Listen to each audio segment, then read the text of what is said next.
कलकत्ता जाने नहीं दिया, इस नाते कि इनको गोली लगेगी, मर जाएंगे।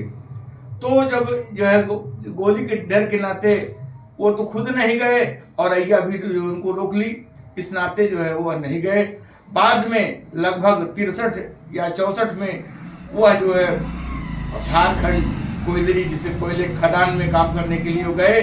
लगभग 2 वर्षों तक वहाँ वे रहे और 2 वर्षों के दरमियान उन्होंने काफ़ी कुछ शोहरत हासिल किया।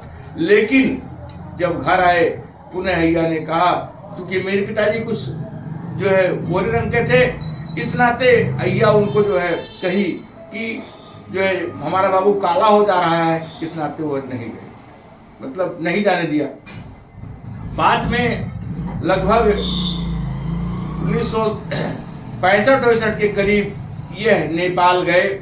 नेपाल में रिक्शा उक्सा चला रहे थे और नेपाल के बगल में सोचपुरा एक बाजार है, सोचपुरा बाजार के बगल में एक जो है पुसली नामक गांव है, वहाँ ये 32 बीघा जमीन जो है कब्जा किए और वहाँ वो भीटे के रूप में था, वहाँ कुछ दिनों तक वो रहे। रहने के बाद धीरे धीरे उसको तोड़ना शुरू किए, यानी मात्र 8 वर्षों तक वहाँ रहकर जो है उसको तोड़ डाले और सब कुछ बड़े पैमाने पे खेती किए। लेकिन संजोग रहा, वहाँ से भी वापस हो गए। कहने का मतलब यह है कि मेरे पिताजी आजीवन संघर्ष करते रहे। और इतना ही नहीं, 2004 में मेरे पिताजी लुधियाना चले गए। लुधियाना में ये रिक्शा ठेला चला रहे थे और उस समय पूरी ट्रक इनके ऊपर पलट गई।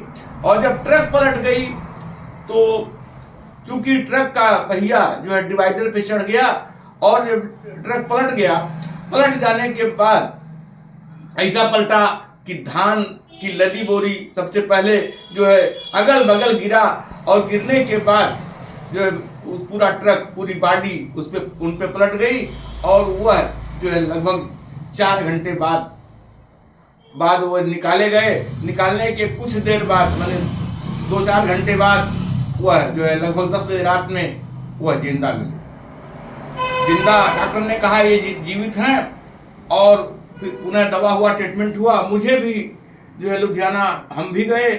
जब मुझे खबर मिली तो हम लुधियाना गए। मेरे पिताजी उस समय ठीक ठाक उनको घर लाए। घर लाने के बाद जो है काफ़ी दिनों तक जो है वो ठीक ठाक रहे। और इतना ही नहीं, 2010 में इनको मैं प्रधानी भी लड़वाया था अपने जो है। और संजोग से हम प्रधानी भी, हमारे पिताजी प्रधानी भी हार गए। और वर्ष 2023 में मेरे पिताजी दुनिया को अलविदा कहते हुए 12 जनवरी को यहाँ से चले गए। आपको नमो बुद्धाय, जय भीम। सब